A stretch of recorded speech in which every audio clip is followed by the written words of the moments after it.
आपको जाना चाहते हैं, जहां पर जेएसडब्ल्यू स्टील को बड़ी राहत सुप्रीम कोर्ट से मिलती हुई दिखाई दे रही है।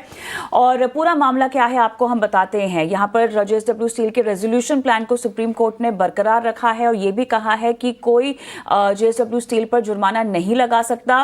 बीपीएसएल के लेंडर्स की अर्जी को सुप्रीम कोर्ट ने खारिज कर दिया है। आज क्या होने वाला था कोर्ट में और किस तरह से राहत मिली है आपको बताते हैं। कोर्ट यहां पर तय करने वाला था कि जेएसडब्ल्यू स्टील को बीपीएसएल कंपनी मिलेगी या फिर कंपनी को बेचकर लिक्विडेट करके जो कर्ज है वो चुकाया जाएगा। अब कर्ज और रकम का पूरा मामला क्या है ये भी आपको बता देते हैं। जेएसडब्ल्यू ने इस कंपनी को खरीदने के लिए करीब 19,700 करोड़ रुपए का ऑफर दिया था और बीपीएसएल यानी Bhushan power and steel limited पर बैंकों के करीब 34,000 करोड़ का कर्ज है। जी हां, और उसके बाद हमने देखा था कि कई सारे आदेश आए और पहले आदेश में 2 मई को सुप्रीम कोर्ट ने कहा था कि जेएसडब्ल्यू की डील कैंसिल हो और बाद में बीपीएसएल को लिक्विडेशन में भेजा जाए, लेकिन अब वो फैसला पलटते हुए सामने आता हुआ दिखाई दे रहा है। प्रकाश प्रियदर्शी तमाम अपडेट्स लेकर इस खबर की हमारे साथ जुड़ भी गए हैं। तो प्रकाश, यहाँ पर अपना फैसला पलटता हुआ, वर्डिक्ट पलटता हुआ दिखाई दे रहा है सुप्रीम कोर्ट की तरफ से और अब जो है राहत जेएसडब्ल्यू स्टील के लिए बहुत बड़ी, बताइए। बिल्कुल, ये काफी इम्पोर्टेंट फैसला है और जेएसडब्ल्यू स्टील की अगर बात करें तो काफी पॉजिटिव डेवलपमेंट है। इनफैक्ट ओवरऑल जो आईडीसी फ्रेमवर्क है उसके फ्यूचर की अगर आप बात करें तो उसके कॉन्टेक्स्ट में भी ये काफी पॉजिटिव डेवलपमेंट है, क्योंकि सुप्रीम कोर्ट ऑफ इंडिया ने एक तरीके से जो उसका पहले का ऑर्डर है सुप्रीम कोर्ट का ही 2 जज बेंच का, उसको रिजेक्ट किया है।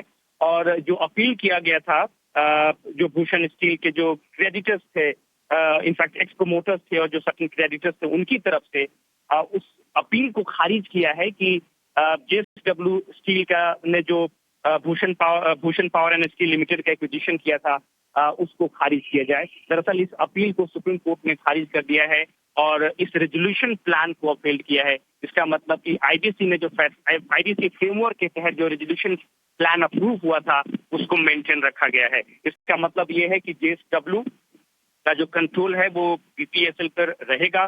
19,700 करोड़ रुपए के आसपास का एक्विजिशन प्लान था। बैंकों को का जो क्रेडिट था करीब 34,000 करोड़ रुपए का था, वो भी डोल ड्रम में था सुप्रीम कोर्ट के पुराने ऑर्डर के हिसाब से। अब उनको भी ये राशि इसका दबाव नहीं झेलना पड़ेगा, कोई इसका हिट नहीं लेना पड़ेगा।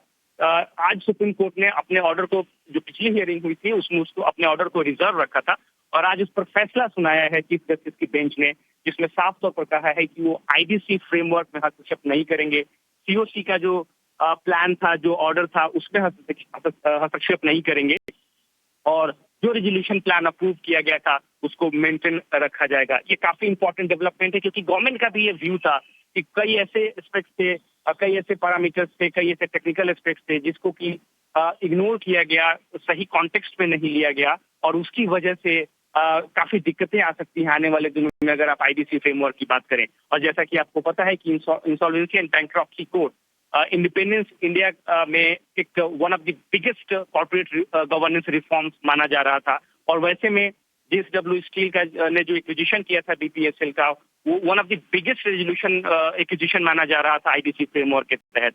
ऐसे में अगर इस लिक्विडेशन प्लान को कैंसिल कर दिया जाता तो जाहिर तौर पे ओवरऑल कॉर्पोरेट गवर्नेंस पर सवाल खड़े होते, आईडीसी फ्रेमवर्क पर सवाल खड़े होते। अब वो सारी शंकाएं दूर हो गई हैं, वो सारी चिंताएं हैं वो दूर हो गई हैं और सुप्रीम कोर्ट ने पुराने जो इस रेजोल्यूशन प्लान है उसको मेंटेन रखा है, उसको बनाकर रखा है और जाहिर तौर पे जेएसडब्ल्यू स्टील के लिए बड़ी खबर है, काफी पॉजिटिव डेवलपमेंट है। Back to you. और तमाम अहम पहलू इस खबर के हमने आपको बताए। पूरे ये जो पूरा केस था उसकी पृष्ठभूमि भी प्रकाश ने आपको साफ तौर पर बताई। हमारे सहयोगी अभिषेक सत्यव्रतम भी हमारे साथ इस वक्त जुड़ चुके हैं। अभिषेक, एक बड़ी रात और जाहिर सी बात है कि कहीं ना कहीं आज के दिन की सबसे बड़ी खबर। प्रशांत, निश्चित तौर पर देखिए 2018 में जब ये रेजोल्यूशन प्लान को मंजूर किया गया था, सबसे बड़े लेंडर बन के उभरी थी जेएसडब्ल्यू स्टील और टाटा स्टील को उन्होंने पीछे छोड़ा था। 19,700 करोड़ रुपए की बोली लगाई थी और उसके बाद इस स्कीम को लेंडर्स की मंजूरी मिली, एनसीएलटी ने इसको अप्रूव किया, लेकिन हुआ ये कि इसके इम्प्लीमेंटेशन में थोड़ी देरी लगातार होती गई।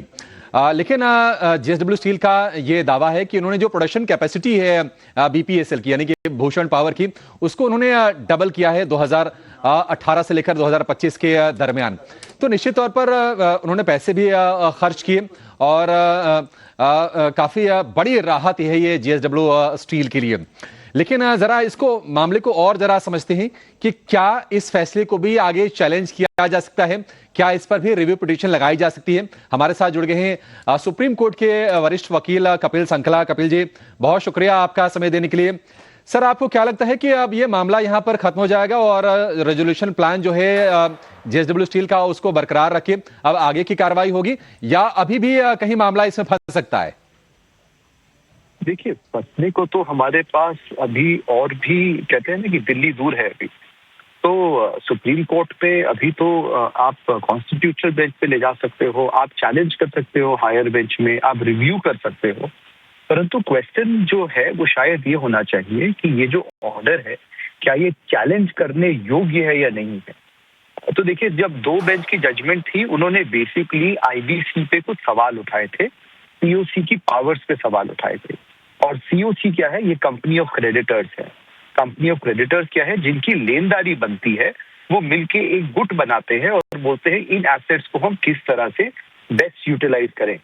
इसमें पहले CIRP प्रोसीडिंग के अंदर एक IRP होता है, इंटरिम रेजोल्यूशन प्रोफेशनल, और उसके बाद एक RP होता है, रेजोल्यूशन प्रोफेशनल। थ्योरी में ये बोला जाता है कि RP का काम है कि जो भी गोइंग असेट्स है, जो भी गोइंग बिजनेस है, उसको गोइंग असेट में चलाया जाए, उसे गोइंग असेट्स में कन्वर्ट करा जाए, उसे गोइंग बिजनेस में कन्वर्ट करा जाए।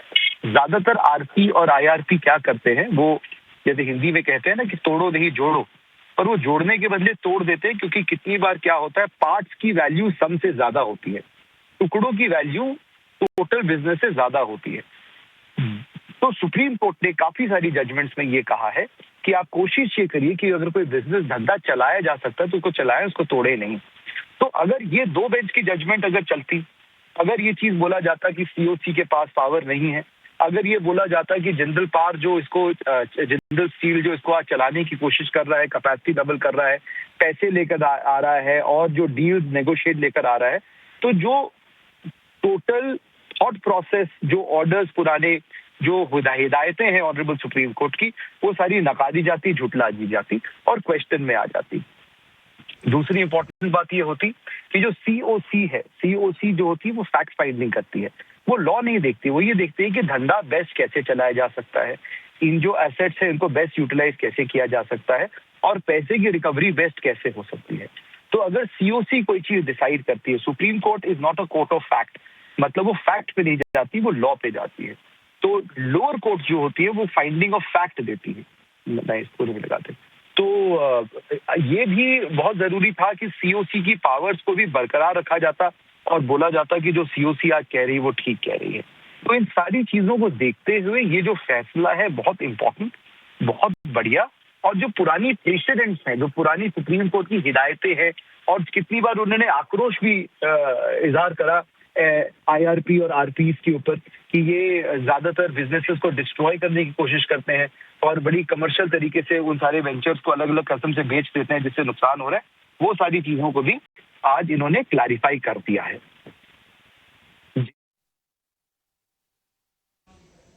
जी कपिल जी, देखिए ऐसी वॉइसेस आ रही हैं और ये कहा जा रहा है कि NCLT में ये डिलेस को रोकने के लिए, इसको अवॉइड करने के लिए एडिशनल बेंचेस होनी चाहिए। तो थोड़ा सा आगे मामला हो सकता है कि इसमें सुधरता हुआ दिखे, लेकिन आप कह रहे हैं कि नहीं, पूरा मुद्दा ये है कि कंपनी किस तरह से आगे चलती रहे, और आप कह रहे हैं कि अभी भी इसके खिलाफ कोर्ट में जाने का, इसका फैसले को चैलेंज करने का रास्ता खुला है। लेकिन क्या हम मान के चलें कि अब आगे भी अब ये सबसे बड़ा रोड ब्लॉक ये दूर हो गया है और ज्यादा दिक्कतें नहीं आएंगी और ये रेजोल्यूशन प्लान अब सही दिशा में आगे बढ़ जाएगा? तो देखिए, जहां तक कि रेजोल्यूशन प्लान है, वो जो फाइंडिंग दी है 3 बेंच ने, वो बहुत ही कहते हैं ना, पुरानी लॉज, पुरानी जजमेंट्स और पुरानी रंजिशें जो कोर्ट ने करी थी, उन सबको मद्देनजर करते हुए करी थी।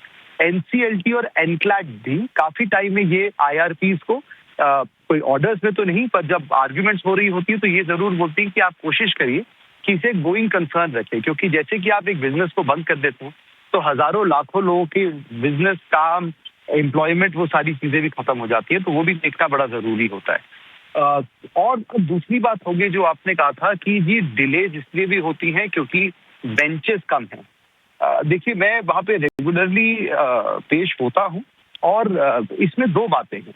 एक ये है कि हाँ, बेंचेस कम है, बेंचेस बढ़नी चाहिए, पर दूसरा ये भी है कि एक नजर ये भी मारनी चाहिए कि एक बेंच एक दिन में कितने फैसले सुनाती है और क्या वो फैसले इंटरिम फैसले होते हैं या फाइनल फैसले होते हैं। देखिए, जरूरी बात ये नहीं होती कि हम रिसोर्सेज से कितना बढ़ा रहे हैं, जरूरी ये भी होता है देखना कि रिसोर्सेज अपने आप में कितनी अच्छी तरह से काम कर पा रही हैं। जहाँ पे NCLT, NCLAT बैठा हुआ है, वो जहाँ पे बैठा रखा है, वहाँ पे वकीलों को अंदर घुसने में ही घंटे लग जाते हैं क्योंकि वहाँ की सिक्योरिटी ऐसी है, वहाँ की इंफ्रास्ट्रक्चर बहुत पुअर है, वहाँ पे लाइब्रेरीज ठीक नहीं है, तो वहाँ पे बहुत सारी प्रॉब्लम्स होती हैं। और उसी तरह से वही प्रॉब्लम बेंचेस को भी होती है क्योंकि जब बेंच बैठती है और इंफ्रास्ट्रक्चर नहीं है, समझिए आपको कोई फोटोकॉपी करनी है और वहाँ पे फोटोकॉपियर ही नहीं बैठा है, तो बेंच को भी डेट लगानी पड़ जाएगी। तो ये सारे जो चैलेंजेस होते हैं वो एक शॉर्टकट होता है आप बोलने की अरे बेंच बढ़ा दो, पर आप बेंच को कहाँ बिठा रहे हो भी देखना होता है और आप बेंच से कितना काम भी करवा पा रहे हो देखना होता है। तो ये सारी चीजों को होलिस्टिकली देखना जरूरी है। सिर्फ नंबर बढ़ाने से कुछ नहीं होता, नंबर इफेक्टिवली कितने काम कर रहा है वो भी देखना बहुत जरूरी होता है। बिल्कुल, तो ये तमाम बातें इस पूरे केस से जुड़ी हुई। शुक्रिया करेंगे कपिल जी आपका। इसके साथ ही अभिषेक, आपका भी बहुत बहुत धन्यवाद। तमाम जानकारियां, हर पहलू इस केस से जुड़ी, हर बारीक बातें हमारे दर्शकों के सामने रखने के लिए और इसका विश्लेषण करने के लिए। चलिए यहाँ